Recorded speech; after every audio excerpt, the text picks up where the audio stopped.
வணக்கம் ராஜயாழினி. வணக்கம் அண்ணா. இன்னைக்கு ராஜயாழினி யாரா வந்திருக்கிறாங்க அப்படிங்கிறது எல்லாருக்கும் தெரியும். யாரா வந்திருக்கீங்க? சங்க காலத்திலிருந்து சங்கரா டிவியில் பேச அவ்வை வந்திருக்கிறேன். அங்கேருந்து இங்கே ஔவையார் வந்திருக்கிறாங்க. ரொம்ப அழகாக பேச போகிறீங்க. நீங்கள் பேசுகிறதுக்கு இடையில் இன்றைக்கி இருக்கிற சமூகத்தை பற்றி நிறையா பேசுவாங்க. சொல்லால் அடித்தா போதும், கம்பால் அடிக்க வேண்டாங்கிறதுனால கம்பை நான் வச்சுக்கிறேன். நீங்கள் சிறப்பாக பேசுங்க. வாழ்த்துக்கள். நன்றி அண்ணா. வணக்கம். கிரேக்கம், லத்தீன், ஆங்கிலம் போன்ற மொழிகளில் ஏதாவது ஒரு பாடல் படைத்த படைப்பாளி இந்த உலகம் முழுவதும் அறிவதில் எந்த ஒரு ஆச்சரியமும் இல்லை. ஏனென்றால் அந்த மொழிகளின் பெருமைகளை இந்த உலக நாடுகள் முழுவதும் பரப்பி இருக்கிறார்கள். ஆட்சியின் அதிகாரத்தினால் நம் தமிழ் மொழியை நம்மால் பெரிதும் உலக நாடுகளுக்கு பரப்ப முடியவில்லை. ஆனால் அப்படிப்பட்ட சூழ்நிலையிலும் தமிழ் மொழியின் பாடலில் இடம் பெற்ற ஒரு வரி ஆங்கில பள்ளியின் நெற்றியில் வெற்றி திலகமாய் விளங்குகின்றது என்றால் அது நம் தமிழ் மொழிக்குரிய பெருமை என்றே நாம் கூறலாம். அமெரிக்க மெக்சிகன் நகர் பிரிமாண்ட் அரசு பொது உயர்நிலை பள்ளிதான் அந்த பள்ளியின் பெயர். What we have learnt is like the handful of earth. What we have yet to learn is like the whole world என்பதுதான் அந்த வாசகம். அதாவது கற்றது கைமண் அளவு, கல்லாதது உலகளவு என்ற முத்தான வரிகளை அந்த பள்ளிக்கூடங்களில் பொருத்தி இருக்கிறார்கள். அந்த முத்தான வரிகளை எழுதிய ஔவையாராகத்தான் நான் இன்று உங்கள் முன்னின்று பேசிக் கொண்டிருக்கிறேன். தொடர்ந்து போர் செய்வதும் வெற்றி கொள்வதும் வீரம்தான். ஆனால் அந்த போர் நடந்து முடிந்தவுடன் எத்தனை அழிவுகள், எத்தனை இழப்புகள் அந்த போரில் சண்டையிட்ட வீரர்களுக்கு மட்டுமல்ல, அந்த வீரர்களை சார்ந்த குடும்பத்தினருக்கும் சேர்த்தே இழப்பு ஏற்படுகின்றது. இந்த கேள்வி 2000 ஆண்டுகளுக்கு முன்பு அதியமானுக்கு எழுந்தபோது அதை பற்றி என்னிடம் பேசிக்கொண்டிருந்தார். அது அதியமானுக்கும் தொண்டைமானுக்கும் போர் நடக்கவிருந்த ஒரு சூழ்நிலை. அப்பொழுது நான் தொண்டைமானுக்கு தூதாக சென்றபோது தொண்டைமான் தன்னுடைய ஆயுதங்களின் அழகையும் தன் ஆயுதங்களின் பளபளப்பையும் என்னிடம் காட்டினார். நான் கூறினேன், இவ்வேப்பிலி அணிந்து மாலை சூட்டி கண் திரள் நோன்கால் திருத்தி நெய்யணிந்து கடையுடை வியநகரவே. அதாவது தொண்டைமான் தன்னுடைய ஆயுதங்களை பார்த்து கொள்வதையே வேலையாக வைத்திருக்கிறார். ஆனால் அதியமான் போர் செய்வதையே வேலையாக வைத்திருப்பதால் தன்னுடைய ஆயுதங்களை பார்த்து கொள்வதற்கு கூட அவருக்கு நேரமில்லை. இதை நான் கூறியவுடன் தொண்டைமான் புரிந்து கொண்டார். நாம் அதியமானோடு போர் செய்ய நமக்கு இன்னும் பயிற்சி வேண்டும் என்று அந்த போரை நிறுத்துகிறார். ஒரு பெண்ணாக 2000 ஆண்டுகளுக்கு முன்பு 2 மன்னர்களுக்கும் இடையே நடக்கவிருந்த போரை பேச்சுவார்த்தையின் மூலம் என்னால் நிறுத்த முடிந்தால் இன்றும் நடக்கவிருக்கிற பல உக்கிரமான போர்களை பேச்சுவார்த்தையின் மூலம் சரி செய்ய நான் தயார். இன்று இந்தியாவும் அதே போல பல பேச்சுவார்த்தைகளை நடத்தி உலக நாடுகளின் போர்களை நிறுத்தி கொண்டிருக்கிறார்கள். அதற்கு என் வாழ்த்துக்கள் மற்றும் பாராட்டுக்கள். போரினால் அழிவு ஏற்படக்கூடியது அந்த காலத்தில் மட்டுமல்ல, இந்த காலத்திலும் தான்.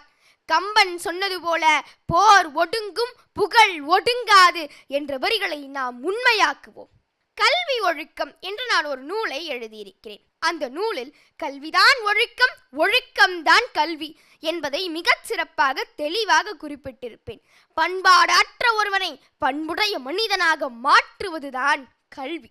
அப்படிப்பட்ட கல்வியை நமக்கு கற்பிக்கும் ஆசிரியர்களுக்கு நாம் பணம் கொடுப்போம். இல்லை என்றால் குருதட்சணை என்ற பெயரில் ஏதாவது பொருள் கொடுப்போம். இது காலம் காலமாக நடைபெறக்கூடிய ஒன்று. ஆனால் இன்று அதுவே பெற்றோர்களுக்கு ஒரு கட்டண சுமையாக மாறிக்கொண்டிருக்கிறது. கட்டணங்களை குறைத்து அனைவருக்கும் சமமான கல்வியை வழங்குங்கள். அறம் செய்ய விரும்பு என்றேன். ஏன் நான் அறம் செய் என்று கூட சொல்லி இருக்கலாமே. ஏனென்றால் அறம் செய்வதை நீங்கள் விரும்பி செய்ய வேண்டும் என்பதற்காகத்தான் நான் அறம் செய்ய விரும்பு என்றேன். மன்னரும் மாசர கற்றோடும் சீர்தூக்கின் மன்னருக்கு கற்றோன் சிறப்புடையன். மன்னருக்கு தன் தேசமில்லாமல் சிறப்பில்லை, கற்றோனுக்கு சென்ற இடமெல்லாம் சிறப்பு. ஆளுகிற அரசனோ தலைவனோ அறிவுடையவனாக மாசர கற்றோனாக இருந்தால் மட்டுமே அந்த நாடும் நகர மக்களும் செழிப்போடு இருப்பார்கள். நல்பொருள் கொடுத்து நன்றாயோது நுண்பொருள் கொடுத்து நூல் பல அறி முத்தமிழ் தமக்கொரு மூப்பும் இல்லை நெடுங்கடல் ஓடியும் நிலையே கல்வி. மூத்த மொழியை கற்றோருக்கு என்றுமே முதுமையே வாராது. அதாவது நம் தமிழ் மொழியை கற்றவனுக்கு என்றுமே இளமைதான். தற்போது இந்திய அரசாங்கம் ஒரு அறிக்கை கொடுத்திருக்கு. என்னவென்றால் 12ஆம் வகுப்பு தேர்வு முடிந்தவுடன் மாணவர்கள் அந்த மகிழ்ச்சியில் தன்னுடைய பள்ளிக்கூடத்திற்கு எந்த ஒரு சேதமும் ஏற்படுத்திவிடக் கூடாது என்பதற்காக காவல் நிலையங்களிலிருந்து காவல்துறையினரை ஒவ்வொரு பள்ளிக்கூடங்களுக்கும் அனுப்பியிருக்கிறார்கள். இப்படி ஒரு மகிழ்ச்சியினால் ஒழுக்கமின்மையினால் பள்ளிக்கூடங்களை சேதப்படுத்தி கொண்டிருக்கிறீர்கள். இங்கு எங்கே போனது உங்கள் ஒழுக்கம்? நீங்கள் முதல் மதிப்பெண் வாங்கியும் என்ன பயன்? இதை நான் வன்மையாக கண்டிக்கிறேன். இன்று மருத்துவர்களில் சிலர் பெண்களை சூறையாடி கொண்டிருக்கிறார்கள்.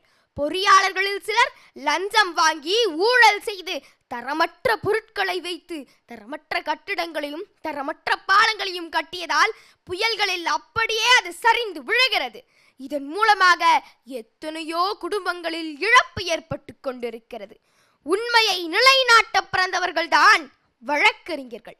ஆனால் இன்று வழக்கறிஞர்களில் சிலர் லஞ்சம் வாங்கி அநீதியின் பக்கம் சென்று நிரபராதிகளை குற்றவாளிகளாக மாற்றிக்கொண்டிருக்கிறார்கள்.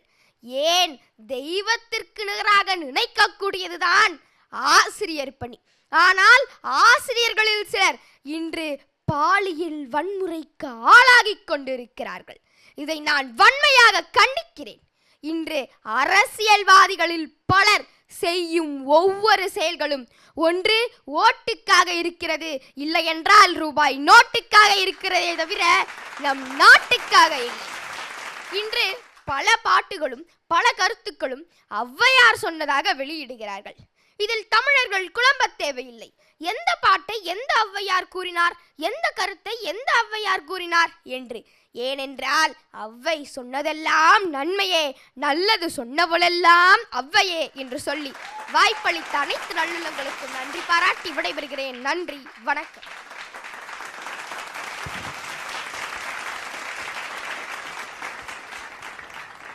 ராஜயாழினி ஔவையாராக இந்த மன்றத்தில் பேசியிருக்கிறாங்க. அவ்வளவு கோபம் இருந்தது அவங்க பேச்சில். அந்த கோபம்லாம் நியாயமாக இருந்ததா அப்படிங்கிறத நடுவர்கள்கிட்ட கேட்டு தெரிஞ்சுக்கலாம். முதல்ல அன்பிற்கினிய அண்ணன் மணிகண்டன் அவர்கள். உண்மையிலேயே உங்களை இந்த ஔவையாரை நெறிப்படுத்தி அனுப்பிய அம்மா என்கின்ற ஔவையாருக்கு, இவர்களுடைய அம்மா என்கின்ற ஔவையாருக்கு நான் நன்றி சொல்ல வேண்டும். இவர்களுடைய பேச்சில் எப்போதுமே ஒரு கம்பீரம் இருக்கும், சமூக அக்கறை இருக்கும், ஒரு சமூகத்தின் மாற்றுவதற்கான உந்து சக்தியாக இவருடைய பேச்சு அமையும். ஔவை அவர்களுக்கு பணிந்த வேண்டுகோள், நீங்கள் எத்தனை ஆத்திச்சூடி எழுதினாலும் அகங்கள் மட்டும் மாறாமல் இருக்கிறதே தவிர ஆத்திச்சூடிகளை மாற்றி மாற்றி இவர்கள் எழுத கற்றுக்கொண்டார்கள். உங்களுடைய மறுபிறப்பு இந்த சமூகத்திற்கு பெரிய மாற்றத்தை ஏற்படுத்தும் என்கின்ற நம்பிக்கை எங்களுக்கு உண்டு. என்றாலும் கூட எங்களுடைய அழைப்பை ஏற்று விசா இல்லாமலே சங்கரா தொலைக்காட்சிக்கு நீங்கள் வந்து சென்றமைக்காக பாராட்டுக்கள், வாழ்த்துக்கள். நன்றி ஐயா. அண்ணனுக்கு நன்றி. தொடர்ந்து அன்பிற்கினி அம்மா ரேவதி சங்கரன் அவர்கள். தமிழ் படித்தா இளமையாக இருப்பாங்கல்ல, உன்னை பார்த்தாலே தெரியுது. இளமை மாறாத அந்த முகம். ஆனால் அந்த முதுமைக்குரிய அவ்வா என்று சொல்வார்கள். அதுதான் அவ்வை என்று தமிழில் என்று சொல்வார்கள். அவ்வா. இன்றும் ஆந்திரா பக்கத்தில் போனீங்கன்னா அவ்வான்னா பாட்டி. அவள் எனக்கு இளமை வேண்டாம் என்று கேட்டு முதுமையை வாங்கி கொண்டவள். இப்போ முதியோர்களெல்லாம் தலையில் டை அடிச்சுன்னு நாங்கள்லாம் எங்கே இருக்கணும்னு நாங்கள் பார்த்துட்டுருக்கோம். இது காலத்தின் கோலம். ஆனால் அவள் ஏன் சொன்னான்னா, இல்லற வாழ்வில் ஈடுபட்டால் எனக்கு மக்களுடைய பணி செய்ய முடியாது, அப்படி என்னை அதற்காக படைக்கவில்லை அவன் அப்படின்னு சொல்லிட்டு முதுமையை வரமாக கேட்டு வாங்கி அந்த விநாயகன் அருளால் அப்படி ஆனால் அவளுக்கு முத்தமிழும் கேட்டால் முத்தமிழும் கிடைத்தது. உன் நாக்கில் அந்த தமிழ் அவ்வளவு அழகாக, ராஜ யாழினி அப்படிங்கிற உன் பேரை சொல்கிறதுக்கே யாழினின்னு சொன்னாங்கன்னா அடிச்சிடணும். யாழிங்கிறது ஒரு மிருகம். இந்த ழா அவள் அழகாக உச்சரிக்கின்ற பொழுது அவ்வையே நேராக வந்திருக்கா மாதிரி இருக்குது. கம்போட வந்தீங்கல்ல, அந்த கம்பு உங்களை விட பெருசாக இருந்துச்சு. தேவையே இல்லை.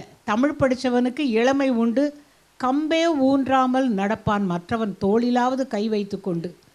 ஆக உங்களுடைய பேச்சு ரொம்ப பிடிச்சது. சொன்ன விஷயங்கள் நறுக்கு தெரித்தார் போல் எப்படி அந்த அவை பேசினாங்களோ அதே போல இருந்தது. ஒரே ஒரு உங்கள் வாக்கு என்ன தெரியுமா பலிக்கணும்னு நினைக்கிறேன். இந்தியாவினுடைய நடுவில் அவங்க பேசுறதுனால இனிமேல் உலகத்தில் எந்த விதமான போரும் வேண்டாமே அப்படிங்கிற அந்த ஒரு பிரார்த்தனை நம்ம அனைவருடைய பிரார்த்தனையாக மாறி அது பலிக்க வேண்டும் என்று இறைவனை பிரார்த்திக்கிறேன். வாழ்க. நன்றி அம்மா. அம்மாவுக்கு நன்றி. 2 நடுவர்களுமே நல்ல மதிப்புரைகள் தான் கொடுத்துருக்குறாங்க. சிறப்பாக பேசியிருக்கிறீங்க. உங்கள் கோபம் நியாயமானது தான் அப்படின்னு இந்த மன்றத்தில் அங்கீகாரம் கிடைச்சிருக்கு. ஒரு உற்சாகமான கைத்தட்டு ராஜயாழினிக்கு. நன்றி அண்ணா. உங்கள் நண்பர்கள் மற்றவர்களும் பேசட்டும். நிறைவில் பொறுத்திருந்து பார்க்கலாம். வாழ்த்துக்கள்.